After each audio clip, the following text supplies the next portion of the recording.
Staying with Oscar-winning actors, Viola Davis knows there's widespread criticism of her performance as Michelle Obama in the drama series The First Lady. In an interview with the BBC, she says it's hurtful and serves no purpose. So, how much attention do you pay to critics, if any?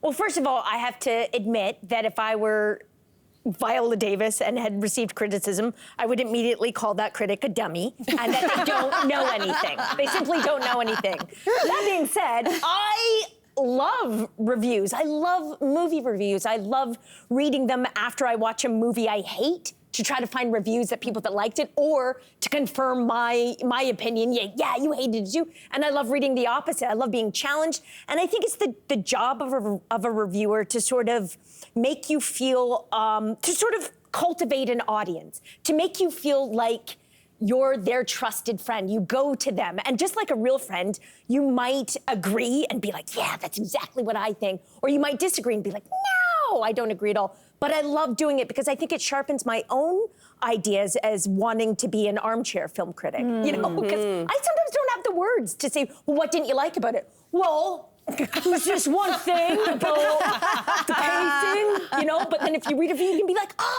does their background... she is saying what I felt. Does their background matter to you? In other words, obviously not all critics are created equal. And so is it someone that you've grown to respect? Is it someone who has similar tastes It's someone already? who I've grown to expect. Yeah. I've discovered some new ones that I really like Doreen St. Felix and Cassie DaCosta, I think, who writes for Vanity Fair. But generally, it's someone who also peppers in quite a bit of history, because then it sort of tells me, like, you know what you're talking about. Who can draw that thread through film history. I'm like, that makes me, I like that. Yeah, well, you mentioned Doreen St. Felix, who is a black film critic for The New Yorker, or one of the publications that they write for is The New Yorker. And I don't think the problem, obviously, nobody should have a problem with Viola Davis's acting and the choices that she makes in her performances. Where I will disagree with Ms. Davis, respectfully, is that she said critics have no purpose. Yeah. That is too far of a line, I think. And the reason why critics have purpose, especially in art, is that art criticism is its own art form. Like, you put art out to be commented on.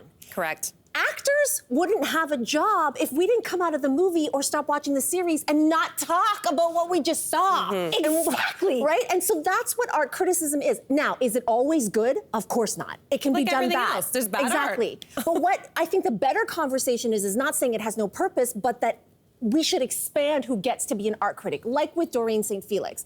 You know, 40 years ago at The New Yorker, black women were not writing film criticism for The New Yorker. We now have voices like Doreen St. Felix to take up the mantle of a Pauline Kael, a legendary film critic, to expand the voices of who gets to criticize. But that's where I disagree with Viola Davis. I'm like, I agree. You need film criticism. Pauline Kael, I'm so glad you met her, because the passion and the pleasure that she got from watching films is like, you know, she's died now, but you know, anyone can look up her reviews. For me, it's just one. She referred to Jaws as the most cheerfully perverse scary movie ever made.